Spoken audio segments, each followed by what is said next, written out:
مشاركة على الماشي. ساعات كتير لما بنبقى منتظمين ان احنا نروح مع كوتش او مع ثيرابيست نقعد ونتكلم معاه، ودي حاجة مهمة ما بقللش من قيمتها خالص، بس ساعات كده بنقع في مطب سخيف وكأن هو ده الشخص اللي هينقذني، فبنسى ان انا لما يحصل لي مشكلة اقعد وادعي ربنا. بنسى ان انا لما يكون عندي اختيار حياة او موت ان انا اصلي استخارة.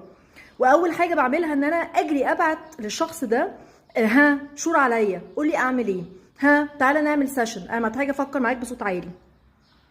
تاني بقول ده مهم لان البني ادم بيحتاج ان هو يفضي اللي جواه، ودايما العين التالتة اللي باصه من بره بتبقى مهمه ومفيده اكتر من اللي قاعد مغروس في القصه. ولكن مهم قوي ان احنا ما ننساش ربنا في الحوار ده يا جماعه. دايما دايما بنلجأ لربنا، ندعيه ونطلب منه، واطلب برضو عوامل مساعده من حد تاني. دايما دايما بستخير ربنا هو يقول لي ايه الافضل ليا، وبرضو مفيش مشكله ان انا الجأ لحد تاني.